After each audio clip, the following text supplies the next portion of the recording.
দর্শক, আমার পিছনের অবস্থাটা আপনারা দেখতে পাচ্ছেন, কতটা উত্তেজনাকর অবস্থা তৈরি হয়েছে এখানে।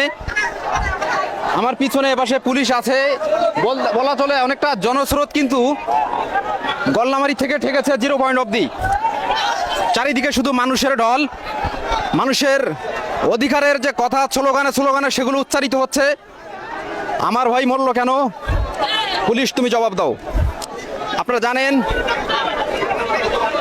ছাত্র নিহতের ঘটনায় খসে ওঠা পুরোপুরি ছাত্র সমাজ। তার কিছু প্রতিচ্ছবি প্রতিফলন ইতিমধ্যে আমরা দেখছেন। খুলনা ভার্সিটির সামনে আমরা অবস্থান করছি। একেবারেই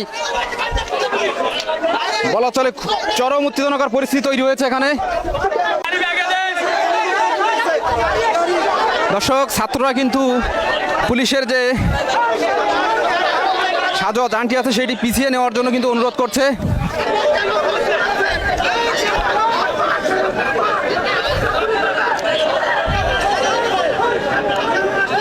মোটামুটি বলা যায় পরিবেশ কিন্তু আস্তে আস্তে উত্তপ্ত হতে শুরু করেছে। দর্শক,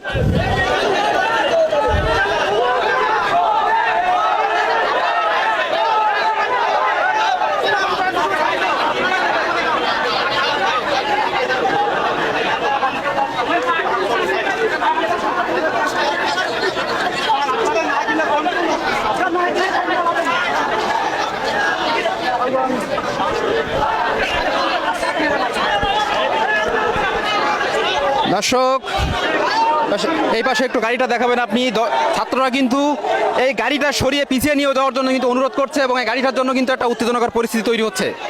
ছাত্রের দাবি যে সাজোয়া যানটা এখানে রাখা যাবে না, গাড়িটা পিছিয়ে নিতে হবে, এইটাই হচ্ছে ওনাদের দাবি। দেখছেন গাড়িটা পিছিয়ে নিয়ে যাওয়ার জন্য এদিকে ছাত্ররা কিন্তু কতটা উত্তেজিত হয়ে উঠছে।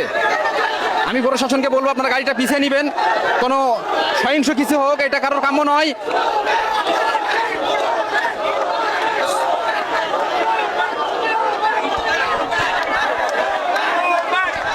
দর্শক, ছাত্ররা কিন্তু বলছে গো ব্যাক, অর্থাৎ এই গাড়িটাকে পিছিয়ে নিয়ে যাওয়ার জন্য কিন্তু তারা বলছে।